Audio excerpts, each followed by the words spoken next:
भगवान शिव ओगड़धानी त्रिकालदर्शी कैलाशी अविनाशी शंकर जो दुनिया का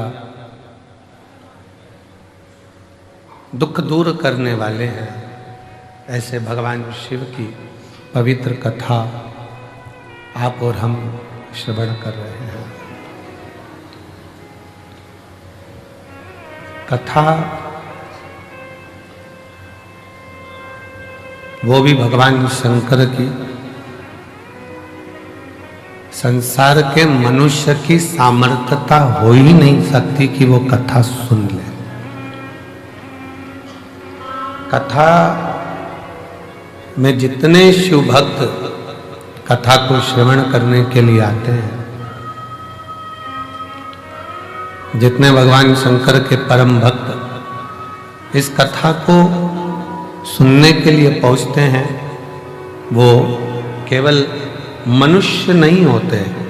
शंकर जी की कथा कहती है कि वो शंकर के ही 33 कोटि देवता में कोई देव होते हैं जो कथा को सुनने के लिए।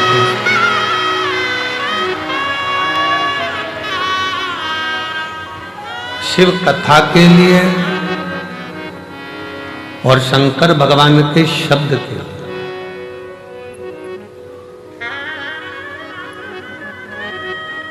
गले में पड़े हुए वासुकी नाग भी तरसते,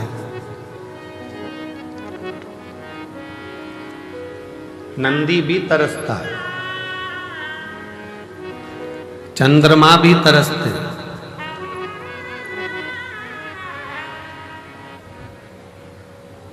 कि हमें भगवान शंकर के मुख से, भगवान शिव की कृपा से भगवान शंकर की कथा का रस तत्व ग्रहण करने को मिल जाए।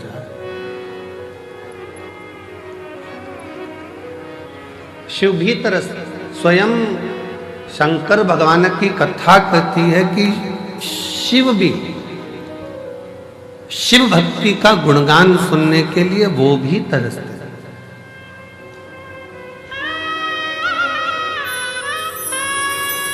नहीं तरसते होते तो कुंभज ऋषि के आश्रम में गए थे कथा सुनने के लिए। अगस्त बाबा ने कथा कही है और हाथ जोड़कर निवेदन करा है कि कथा का रस तत्व ग्रहण करवा दीजिए।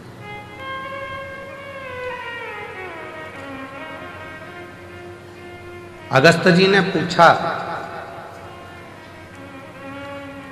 भगवान शंकर जी से, आपको मालूम है हम किसकी कथा कर रहे हैं?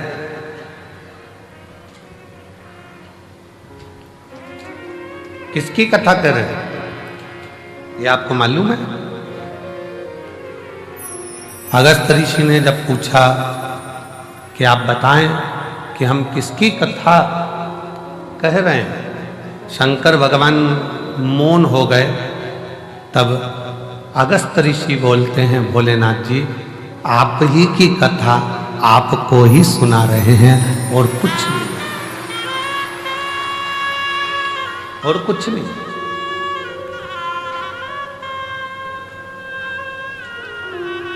अब कोई कहे कि अगस्त बाबा के दरवाजे पर जो भगवान शंकर ने कथा सुनी थी वो रामचरितमानस थी, कोई कहे ये सुनी, कोई कहे वो सुनी। तो रामचरितमानस की भी शुरुआत भगवान शंकर की ही कथा से होती है। तुलसी बाबा ने रामचरितमानस को जब प्रारंभ किया तो उसकी शुरुआत भगवान शिव के चरित्र से प्रारंभ कर।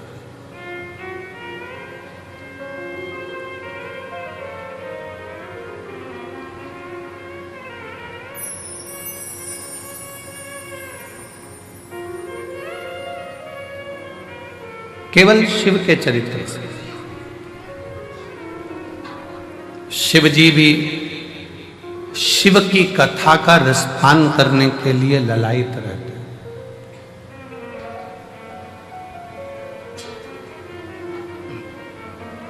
अब आप कहोगे कि ऐसा कैसे हो सकता है कि शिव जी की कथा सुनने के लिए ललायित रहते हैं?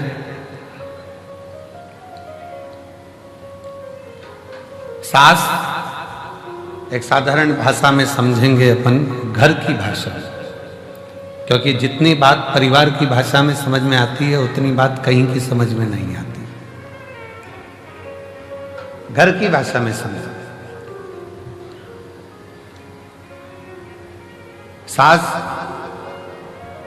घर में बहू है और सास अगर बहू का गुणगान गाती है, मेरी बहू बहुत अच्छी है, ऐसा है वैसा है, भले उससे नाराज रहती हो, भले उसको अपशब्द कह देती हो, भले उसको ताना दे देती हो, भले गाली दे देती हो, फिर भी वो उसका गुणगान गा रही है, उससे विनय कर रही, बहुत अच्छी है। कोई आया उससे कह दिया साहब बहुत बढ़िया है, संभाल लेती है, बहुत अच्छी है।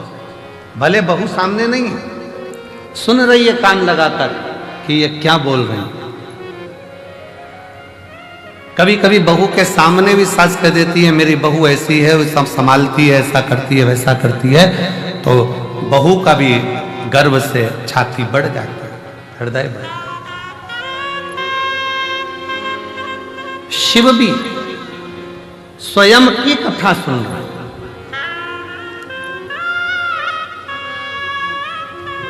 ललायित है।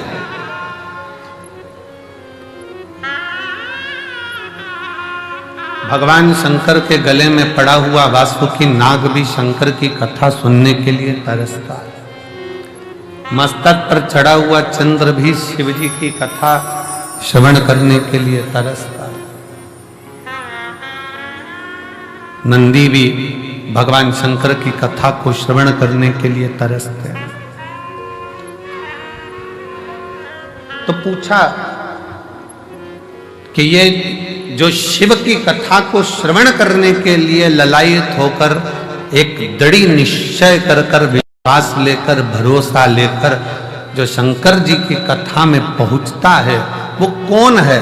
तो कहा वो कोई दूसरा नहीं, 33 कोटि देवता और शिव स्वयं कथा में आकर बैठते हैं और कथा श्रवण करते हैं।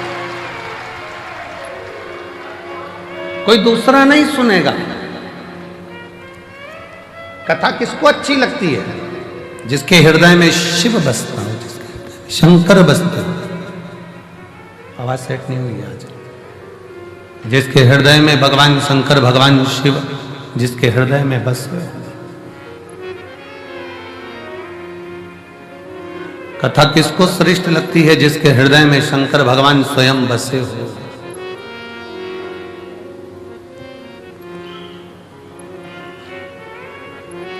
किसके घर में कथा सुनने आए हो? जम के बोलो जरा।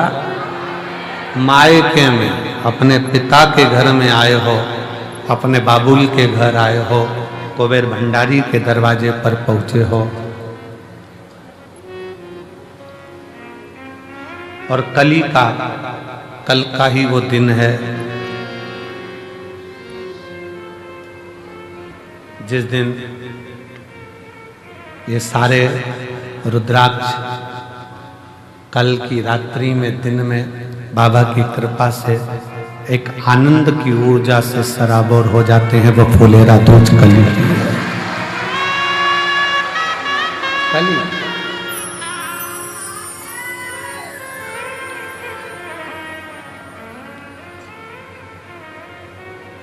वो कल फुलेरा दूज का दिन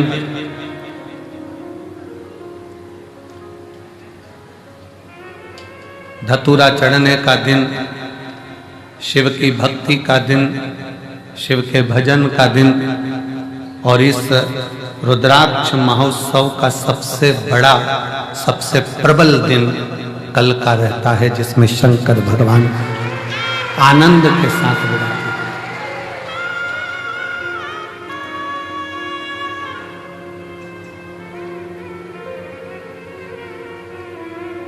प्रकृति भी अपना रंग बदलती है, रूप बदलती है, तरीका बदलती है और भगवान शिव स्वयं औघड़नाथ औघड़दानी शंकर करुणा करता है।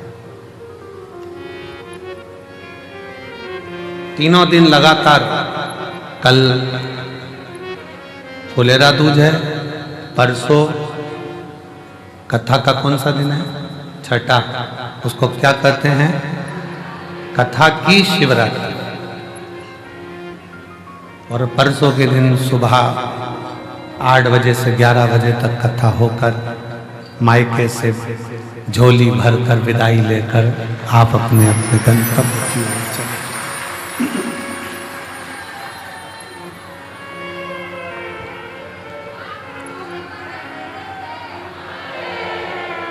जमाई आए होंगे तो जमाई को भी बाबा कुछ अच्छा गिफ्ट देकर भेजेगा, और नाती पंती भी आए होंगे तो वो कुछ ना कुछ देकर जरूर भेजेगा, वो भेजता। और बेटी की तो जवाबदारी उसकी है ही, वो तो है आश्रिता शिव की। कथा सुनने वाला कोई दूसरा नहीं है, कथा कराने वाला भी कोई दूसरा नहीं है, और कथा में बैठने वाला भी कोई दूसरा नहीं, स्वयं स्वयं। कर्पूर गौरम करुणावतारम संसार सारम भुजगेन्द्रहारम सदा संतं हृदयारविन्दे भवं भवानी सहितं नमामि। वो देकर खुश होता है। लेना मेरे शंकर भगवान को आता नहीं, देना बहुत आता। और इनके देने से देवता परेशान, देवता को परेशानी केवल इनके देने से।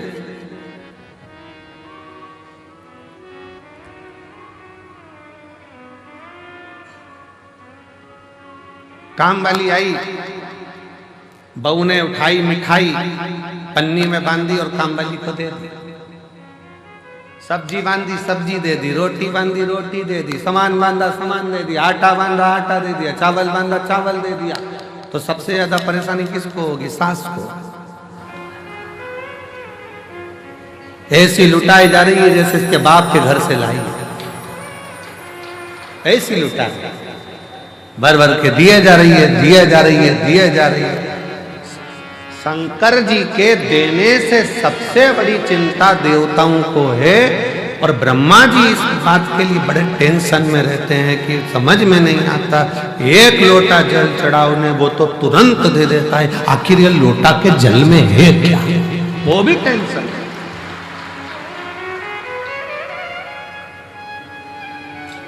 एक बार इंद्रदेव से भगवान ब्रह्मा जी ने कहा था, भोला बनो पर इनके जैसे मत बनो। ये इतने भोले हैं, इतने भोले हैं कि कोई गाली भी देता है तो ये समझते हैं कि वो उसमें कहा ले वो सतुआ बाबा जी काशी वाले, उनसे काशी में किसी ने पूछा, ये आशीष इतनी जल्दी जल्दी जल्दी जल्दी जल्दी जल्दी क्या बोलता है?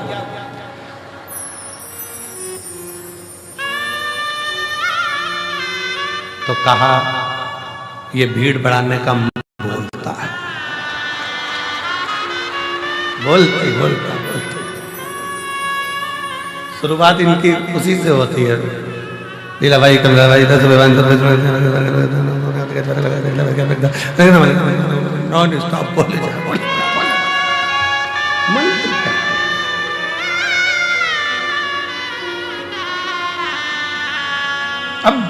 ब्रह्मा जी को चिंता रहती कि इंद्रदेव से कहा कि भोला हो पर इतना भी भोला नहीं हो कि कोई गाली भी दे तो तुरंत दे देगा।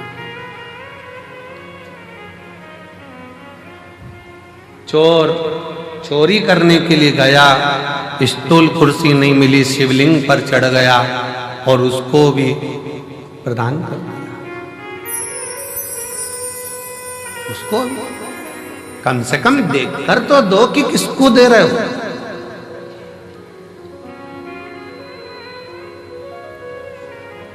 जो सोच कर दे, विचार कर दे, देख कर दे, वो देवता हो सकते हैं। जो बिना सोचे बिना विचारे और सामने आया और दे दिया, वो कालाधिपति महाकाल।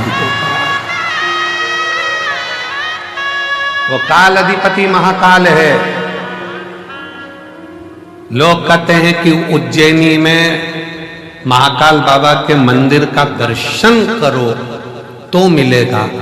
शिव पुराण कहती है जो उज्जैनी में पांव रख देता है उसको भी मिल जाता है।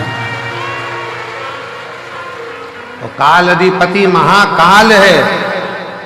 अवंतिकापुरी में, उज्जैनी में मेरे महाकाल मेरी हर सिद्धि की उस भूमि पर आप मंदिर तक नहीं भी गए हो ना, केवल रेलवे स्टेशन पर भी उतर कर आपने उज्जैनी में पांव रख दिया है तो भी खाली नहीं जाते, काल अधिपति देकर भेजे। शिव का द्वार ही ऐसा है, शंकर का दरवाजा ही ऐसा है। ब्रह्मा जी भगवान इंद्र से कहते हैं देवताओं में ये बड़े गजब के देवता हैं। भगवान शिव बिना सोचे समझे दे देते हैं, कुछ सोचते भी नहीं, कुछ विचार भी नहीं करते, बस उठाया दे दिया।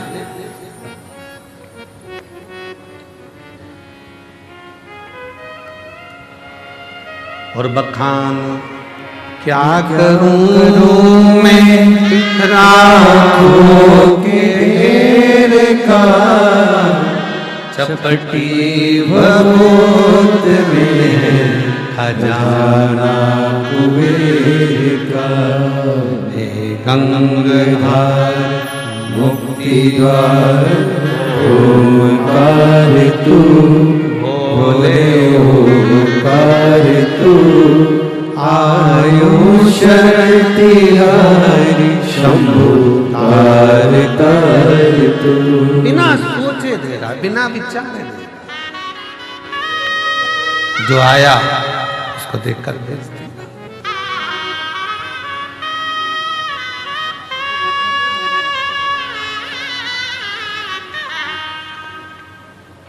फिर पूछा, शंकर भगवान को बुलाया गया, एक अर्जेंट मीटिंग रखी, अर्जेंट मीटिंग।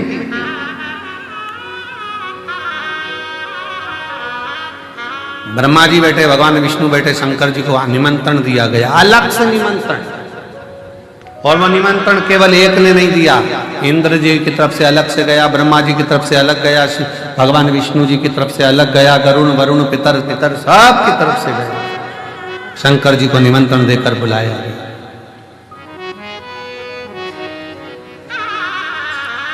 और शिव जी को निमंत्रण देकर बुलाकर सभा में बिठाया, पूछा एक बात बताओ प्रभु, हम तुम्हारे पांव पड़ते हैं, हाथ जोड़ते हैं, इतना बताओ कि आप कम से कम एक आध बार उनकी फाइल तो पढ़ा करो कि कमलाबाई ने करा क्या था, लीलाबाई, राम सिंह, फेरू सिंह इनने क्या करा, तो सोच समझ कर दो। तुम बिना फाइल पढ़े सिग्नेचर कर देते हो, बिना फाइल पढ़े। जो ब्रह्मा जी बोले तो शंकर भगवान तो डमरू बजा के नाचने लगे, डमरू बजा के, शिव जी डमरू बजा।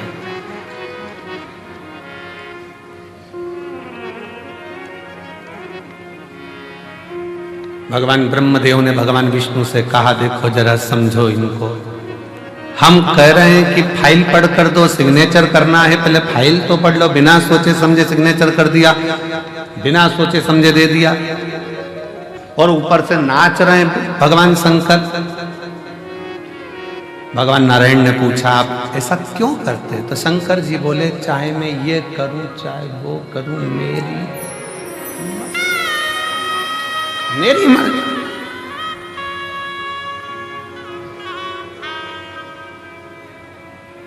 ब्रह्मा जी ने कहा, हम आपकी मर्जी नहीं चलने देंगे। ब्रह्मा जी बोले, हम आपकी मर्जी नहीं चलने देंगे। शंकर भगवान बोले, ब्रह्मा जी तुम्हारे ब्रह्मलोक में मेरी मर्जी मत चलने दो, वैकुंठ में मेरी मर्जी मत चलने दो, पर पृथ्वी पर जो आएगा एक लोटा जल चढ़ाएगा उस पर मेरी मर्जी चलेगी।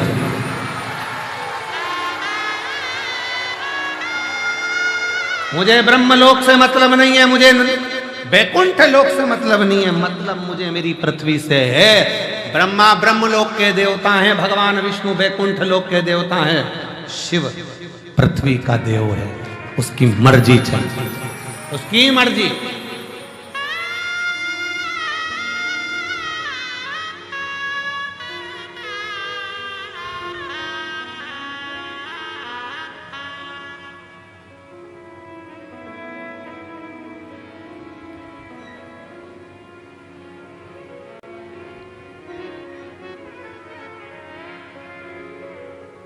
और उसकी मर्जी के बिना कुछ नहीं हो सकता, कुछ भी नहीं।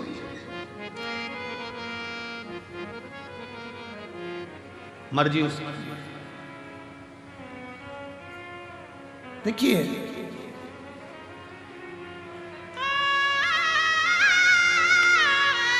पासपोर्ट और वीजा बनवाने के लिए भोपाल जाना पड़ता है।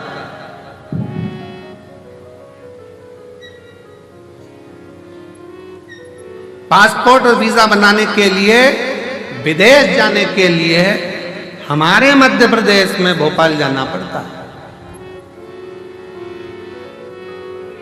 पर उन्नति की सीढ़ी पर चढ़ने के लिए और खजाना पाने के लिए तो कुबेरेश्वर धाम ही आना पड़ता है।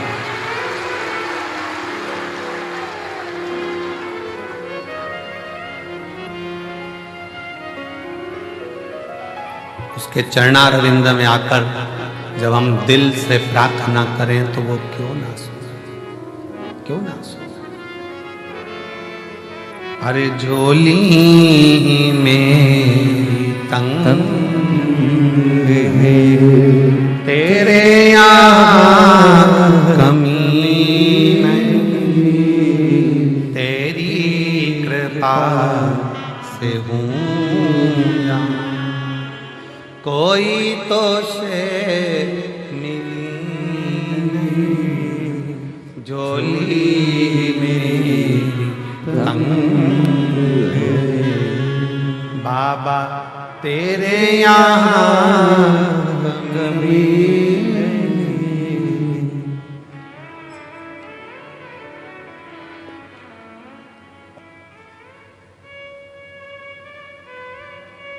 शिव कृपा से भगवान शंकर से कहा कम से कम थोड़ा सा सोच विचार कर दो। शिव जी कहते सोचूंगा, विचारूंगा, दूंगा, मना नहीं, मैं आपके धाम में आकर नहीं दे रहा।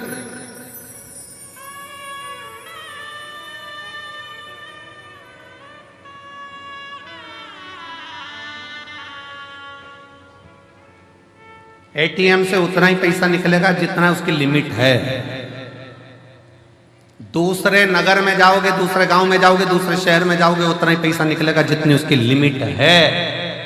पर अपने बैंक में, अपने शहर में, अपने बैंक में जाकर सिग्नेचर करा और चेक दिया, जितना चाहो उतना निकालो। ये अपना, ये अपना है। ब्रह्मदेव में ब्रह्मा जी के लोक में जाकर नहीं दूंगा कुछ भी, मैं भगवान विष्णु के लोक में जाकर कुछ नहीं देता। मैं अपनी मृत्यु लोक के रहने वाले जीवों का कष्ट दुख देख नहीं सकता।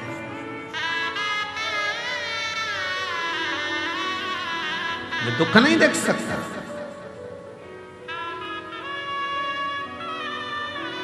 इसीलिए शिव की कथा देवता भी तरसते हैं, मनुष्य भी तरसते हैं, गंधर्व भी तरसते हैं, पशु पक्षी भी तरसते हैं। क्योंकि शंकर की कथा साधारण मनुष्य बाँच भी नहीं सकता और साधारण मनुष्य सुन भी नहीं सकता।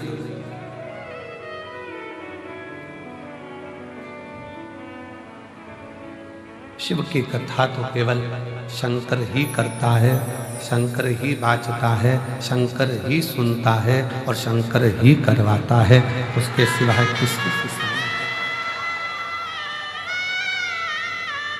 एक बहुत विचित्र कथा स्कंद पुराण में आती है और शिव पुराण में आती है। शायद आश्चर्य होगा आपको इस कथा को सुनकर।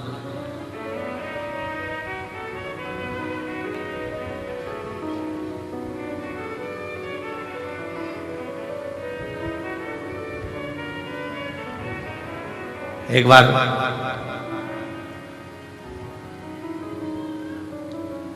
पार्वती जी के भाई,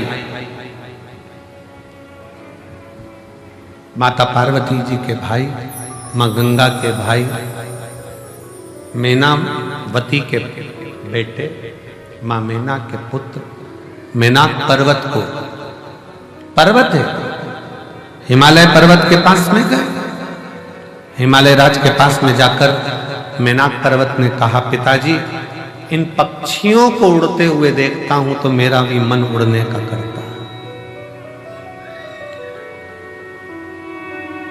मेरा भी मन करता है कि मैं उड़ूं। हिमालय राज हंस दिए, मुस्कुरा दिए। मेनावती ने समझाया अपने पुत्र मेनाक को, यह कभी नहीं हो सकता कि पहाड़ हवा में उड़े। ये हो सकता है क्या? नहीं हो सकता। कोई उठाकर ले जाए। हनुमान जी लेकर गए अपनी जगह पर।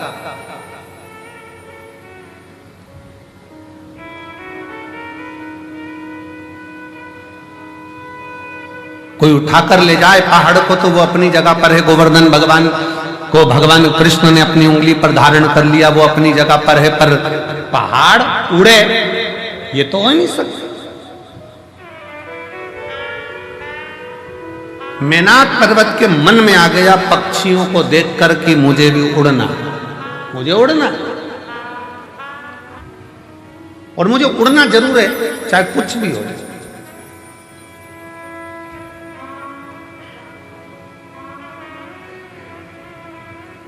एक भाई ने एक पत्र लिखा है, बहन ने उस पत्र में लिखा कि मैं जब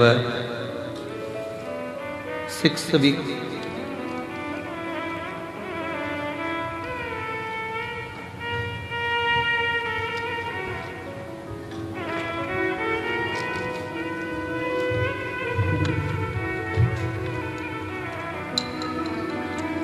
उमेश कुमार साहा मुंबई से हैं। उमेश कुमार साहा मुंबई से हैं। कहीं बैठे हो तो हाथ हिलाइए, अगर कहीं बैठे हो। उमेश कुमार साहा मुंबई से हैं। कहीं बैठे हो तो हाथ हिला सकते। मेरा मोबाइल नंबर ये है। पत्र को आप लोग एलईडी पर पढ़ सकते हैं, आस्था चैनल पर पढ़ सकते हैं। 1 लोटा जल का मैं क्या वर्णन करूं। पिछले 1 साल से मेरा रुपया बैंक में फंसा हुआ था, 30 लाख। मेरा सीए बोला कि ये 20% कुछ कटकर फिर प्राप्त होगा। मैं दुखी हो गई। तब बाबा से विनती करा और बाबा से विनय कर 1 लोटा जल चढ़ाना और विनती करना बाबा से चालू करा। बाबा ने ऐसी कृपा कर दी कि मेरा पैसा कटा भी नहीं और मेरा पूरा पैसा मुझे प्राप्त हुआ। गुरुदेव 2 हफ्ते पहले मैं बाबा से निवेदन करने के लिए ट्रेन से कुबेरेश्वर धाम आया। जब मुझे ये पैसा प्राप्त नहीं हुआ था, जब तो मेरा चल ही रहा था, और बाबा से मैं विनय करने के लिए 2 हफ्ते पहले आई, और 2 हफ्ते पहले आकर मैं बाबा से कहकर गई, बाबा ट्रेन में आई हूं, पैसा नहीं है, लोकल में आई हूं, पर मुझे उम्मीद है भले पैसा बैंक में रहे, पर जो मेरा काम व्यापार है तू ऐसा चलाना कि अगली बार रुद्राक्ष महोत्सव में जब जाऊं ना 2 हफ्ते बाद तो फ्लाइट से जाऊं, ऐसी कृपा कर। आज मैं बाबा के दरबार में फ्लाइट से आई हूं। ऐसा 2 हफ्ते में मुझे बाबा ने इतना दे दिया कि मुझे कोई कमी नहीं पड़ी। ये शिव है, ये शंकर, ये ओगढ़दानी है, इसी को त्रिकालदर्शी, इसी को कैलाशी का। अब मेनाक पर्वत अगर सोचे कि मुझे उड़ना है, मेनाक पर्वत ने कहा हिमालय राज जी से कि मुझे उड़ना है, और हिमालय राज कह रहे हैं अरे बेटा पागल हो गया है, पहाड़ कहीं उड़ता है, पत्थर कहीं उड़ता है, पर्वत कोई उड़ता है। मेनाक पर्वत ने तो ठान ली कि मुझे उड़ना,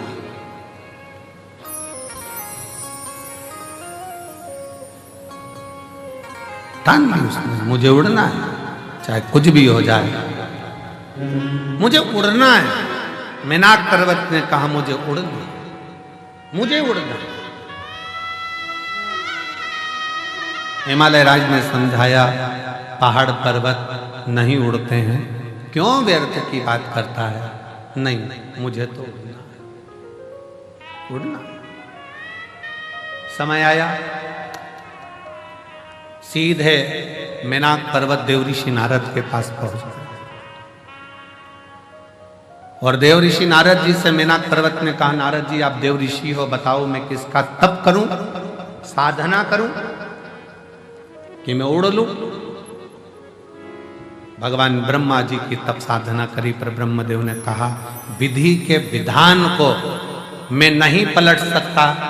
पहाड़ पर्वत को कोई उठा कर ले जाएगा तो भले जाएगा, पर उड़ेगा नहीं, इसके पंख नहीं लग सकते। भगवान विष्णु के पास पहुंच गए, मेनाक पर्वत कहा कि मुझे उड़ना है।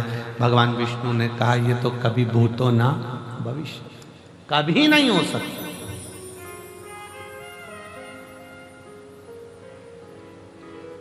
ये कभी नहीं हो सकता कि पर्वत उड़ेगा आकाश मार्ग में। सब जगह से हार गए मेनाक पर्वत। एक दिन नारद जी तुमरुका जी के पास बैठे थे और नारद जी बैठे बैठे बात कर रहे थे। इतने में जैसे ही मेनाक पर्वत आया तो नारद जी छुप गए। नारद जी छुपे।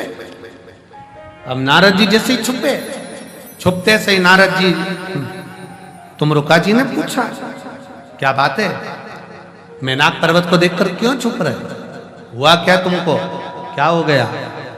नारद जी ने कहा ये मेनाक पर्वत आ रहा है ना, ये आते से ही मुझसे कहेगा कि कोई उपाय बताओ, मुझे हवा में उड़ना, मुझे पंख लगाकर उड़ना, उपाय बताओ मुझे, मुझे उड़ना। अब करें तो करें क्या? नारद जी पीछे छुप गए, तुमरुका जी सामने दिख गए। हाथ जोड़कर मेनाक पर्वत ने विनय करा, निवेदन करा, आपने नारद जी को देखा है? नारद जी को देखा है? तुमरुका जी बोले हाँ, अभी वो पेड़ के पीछे छुपे, अभी छुपे पीछे, तुमको देखते ही छुपे, तुमको देखकर अभी छुपे, अभी हाल लगा, मुझे देखकर छुपे। हाँ, अब क्या करा जाए, क्या करें हम, क्या करें? नारद जी बाहर निकल कर आए, तुमरुका जी से कहा तू मेरा मित्र होकर, दोस्त होकर ऐसा काम करा और मुझे फिर फंसा दिया। नारद जी चिंता मत करो। मेनाक पर्वत ने पूछा बताओ नारद जी किसके पास जाऊं? तुमरुका जी ने कहा नारद अब तुम जवाब मत देना, मैं जवाब देता हूं। मेनाक एक काम करो, शंकर भगवान की भक्ति कर, तेरे पंख लगेंगे, उड़ेगा भी तू।